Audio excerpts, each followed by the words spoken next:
جب کوئی مسلمان فوت ہو جاتا ہے، اس دنیا فانی سے رخصت ہو جاتا ہے، تو اسے جس جگہ دفن کیا جاتا ہے اسے قبر کہتے ہیں۔ قبر ایک ایسی تاریک جگہ ہے جس کے اندر اندھیرا ہی اندھیرا ہے۔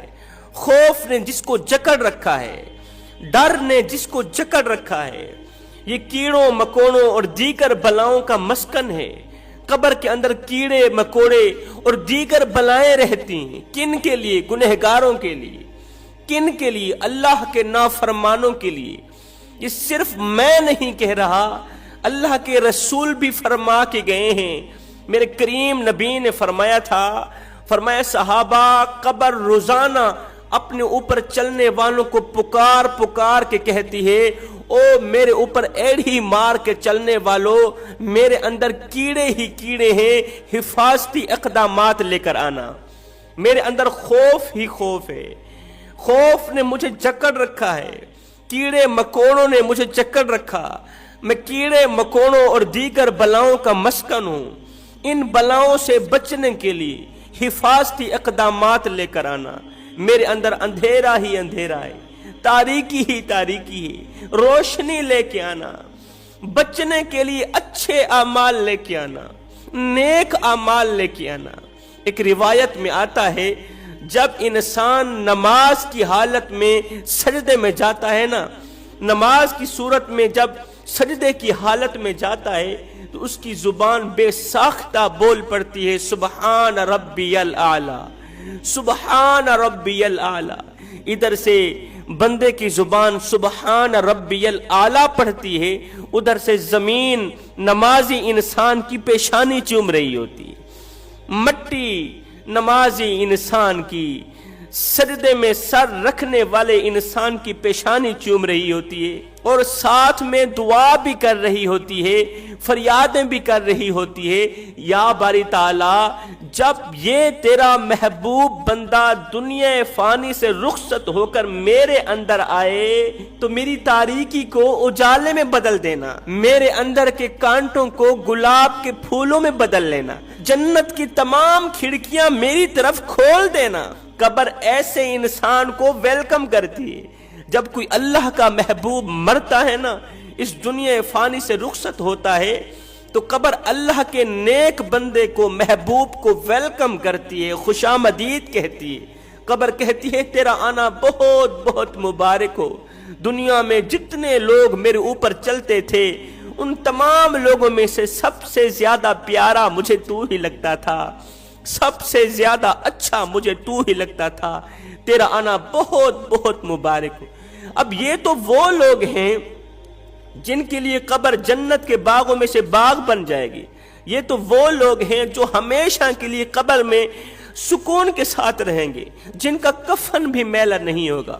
اب دنیا میں کچھ ایسے بدبخت لوگ بھی ہیں، کچھ ایسے بدقسمت لوگ بھی ہیں کہ مرنے کے بعد جب وہ قبر میں جائیں گے تو 3 دن کے اندر اندر ان کی لاش قبر کے اندر سے غائب ہو جائے گی۔ 3 دن کے اندر اندر ان کی باڈی، ان کا جسم قبر کے اندر سے غائب ہو جائے گا۔ وہ کون سے لوگ ہیں؟ آخر وہ دنیا میں کون سے ایسے گناہ کرتے تھے، کون سے ایسے اعمال کرتے تھے کہ قبر ان کا بدبودار جسم قبول ہی نہیں کرے گی؟ 3 دن کے اندر اندر ان کی لاش غائب ہو جائے گی، ان کا بدبودار جسم، گناہوں میں ڈوبا ہوا جسم غائب ہو جائے گا، ختم ہو جائے گا، سوائے ہڈیوں کے کچھ بھی باقی نہیں رہے گا۔ آخر وہ کون سے لوگ ہیں؟ یہ وہ لوگ ہیں جو دنیا میں 3 گناہ بڑے شوق سے کیا کرتے تھے۔ حضرت سیدنا امام زین العابدین رضی اللہ تعالی عنہ فرماتے ہیں وہ 3 گناہ کون کون سے ہیں؟ نمبر 1، دنیا میں جو لوگ زنا جیسے گناہ میں مبتلا رہتے تھے، زنا جیسے گناہ میں مبتلا رہتے تھے اور موت کے وقت ان کو توبہ بھی نصیب نہ ہوئی، اور زنا کے دوران بھی موت کا فرشتہ آیا ان کی روح نکال کے چلا گیا۔ جو لوگ دنیا میں زنا جیسے گناہ میں مبتلا رہتے تھے اور بغیر توبہ کے مر گئے، فرماتے ہیں جب زانی انسان کا گناہوں میں ڈوبا ہوا جسم قبر میں جاتا ہے نا تو اس کی بدبو قبر کو اس طرح تکلیف دیتی ہے، اس طرح تکلیف دیتی ہے کہ قبر اللہ سے دعا مانگنے پہ مجبور ہو جاتی ہے، اللہ سے فریاد کرنے پہ مجبور ہو جاتی ہے۔ قبر فریاد کرتی ہے، مالک مجھے اس بدبخت کی بدبو سے بچا، مجھے اس گنہگار کی بدبو سے بچا۔ جب قبر اللہ سے دعا کرتی ہے نا تو دوسرے مردے قبر کی اس دعا پر آمین کہتے ہیں۔ پھر اللہ تعالیٰ کیا کرتا ہے، مردے کھانے والے کیڑے مکوڑوں اور بچھوؤں کو اس شخص کی لاش پر چھوڑ دیتا ہے، اس کی قبر کے اندر چھوڑ دیتا ہے۔ وہ کیڑے مکوڑے بچھو اس کی بدبودار لاش کو اس طرح کھاتے ہیں، اس طرح نوچ نوچ کے کھاتے ہیں کہ سوائے ہڈیوں کی کچھ بھی نہیں بچتا۔ اس کا نام و نشان 3 دن کے اندر اندر ختم ہو جاتا ہے۔ اس کا جسم، اس کا کفن، اس کی باڈی، سب کچھ 3 دن کے اندر اندر ختم ہو جاتا ہے۔ فرمایا دوسرا گناہ کسی کمزور مسلمان پر ظلم کرنا، اور ظلم کر کے بغیر توبہ کے مر جانا، ظلم کر کے بغیر توبہ کے مر جانا۔ یاد رکھنا، مظلوم کے اندر سے نکلی آہ ہواؤں کو پھاڑتی ہوئی، فضاؤں کو پھاڑتی ہوئی، 7 آسمانوں کو چیرتی ہوئی عرش کا دروازہ جا کھٹکھٹاتی ہے اور اپنی بات منوا کر ہی دم لیتی ہے۔ فرمایا کسی پر اتنا ظلم مت کرو، کسی کو اتنا مت ستاؤ، کسی کو اتنا مت رلاؤ کہ وہ اللہ کے سامنے تمہارا نام لے کر رو پڑے۔ اگر اس نے ایسا کر لیا تو یاد رکھنا تمہارے لیے بہت بڑا مسئلہ بن جائے گا، تم بہت بڑی بلا کے منہ میں آ جاؤ گے، کیونکہ کسی پر کیا ظلم، کسی مظلوم کے اندر سے نکلی آہ تمہاری قبر کو جہنم کے گڑھوں میں سے گڑھا بنا دے گی، تمہاری قبر کے اندر آگ پھیلا دے گی، تمہارے لیے آگ کا بچھونا بچھا دے گی۔ فرمایا تیسرا گناہ ناپ تول میں کمی کرنا، ڈنڈی مارنا، سونے کو چاندی اور چاندی کو سونا بنا کر بیچنا۔ ناپ تول میں کمی کرنے والوں کے لیے سزا یہ ہے، اللہ تعالیٰ دنیا میں ہی انہیں سزا دینا شروع کر دیتا ہے۔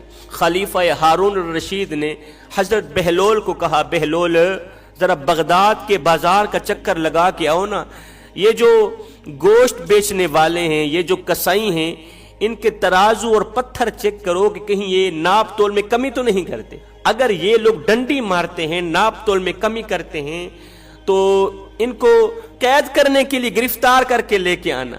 حضرت بہلول دنا بغداد کے بازار میں چلے گئے، ایک کسائی کی دکان پر گئے، وہاں جا کر ترازو چیک کیا، پتھر چیک کیے، رزلٹ یہ نکلا، نتیجہ یہ نکلا کہ وہ بدبخت ناپ تول میں کمی کیا کرتا تھا۔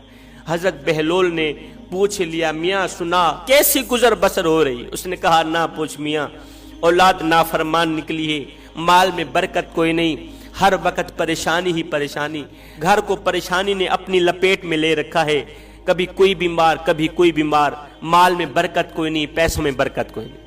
حضرت بہلول آگے چلے گئے، دوسرے کسائی کی دکان پر جا کر اس کا ترازو چیک کیا، اس کے پتھر چیک کیے، تو نتیجہ یہ نکلا کہ وہ بدبخت بھی ناپ تول میں کمی کیا کرتا تھا۔ حضرت بہلول نے پوچھ لیا، میاں سنا حالات کیسے چل رہے ہیں، گزر بسر کیسی ہو رہی؟ اس نے کہا نہ پوچھو، زندگی سے اتنا تنگ ہوں، اولاد نافرمان نکلی ہے، دل کرتا ہے یہی گوشت کاٹنے والی چھری اٹھوں اپنی گردن پہ پھیل دوں۔ خیر حضرت بہلول تیسرے کسائی کی دکان پر گئے، جا کر پتھر چیک کیا، ترازو چیک کیے، تو نتیجہ یہ نکلا کہ وہ ناپ تول میں کمی نہیں کیا کرتا تھا۔ حضرت بہلول نے پوچھ لیا، میاں گزر بسر کیسی ہو رہی؟ اس نے کہا شکر الحمدللہ، اللہ تعالیٰ کا لاکھ لاکھ شکر ہے، اولاد فرما بردار نکلی، اولاد نوکری کرتی ہے، خدمت کرتی ہے، الحمدللہ اللہ نے مال میں برکت ڈال دی، گھر میں کبھی کوئی پریشان نہیں ہوا، کبھی کوئی بیمار نہیں ہوا، گھر میں کبھی کوئی تکلیف نہیں آئی۔ حضرت بہلول واپس خلیفہ ہارون الرشید کے دربار پر آئے، خلیفہ نے پوچھا، او بہلول میں نے تیری ڈیوٹی لگائی تھی۔ بہلول نے کہا حضرت پہلے کسائی کی دکان پر گیا، وہ بدبخت ناپ تول میں کمی کیا کرتا تھا، دوسرے کسائی کی دکان پر گیا، وہ بھی بدبخت ناپ تول میں کمی کیا کرتا تھا۔ یہ سنتے ہی خلیفہ ہارون الرشید غصے میں آ گیا، اور میں نے تجھے کہا نہیں تھا کہ جو بھی ناپ تول میں کمی کرے اسے گرفتار کر کے میرے پاس لے کے آنا۔ بہلول نے کہا حضرت میرے گرفتار کرنے کی ضرورت ہی کیا تھی، وہ تو پہلے سے ہی گرفتار تھے۔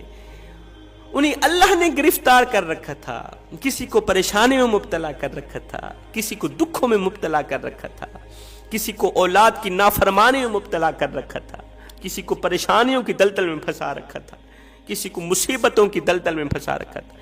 تیرے سزا دینے کی ضرورت ہی کیا ہے؟ اللہ نے خود ہی انہی سزا میں مبتلا کر رکھا ہے۔ تو فرمایا یہ 3 گناہ کبھی بھی نہ کرنا، یہ 3 گناہ تمہاری قبر کو جہنم کے گڑھوں میں سے گڑھا بنا دے۔ میں دعا کرتا ہوں مالک ہمیں اچھی نصیحتوں پر عمل کرنے کی توفیق عطا فرما، آمین ثم آمین، وما علینا الا البلاغ المبین۔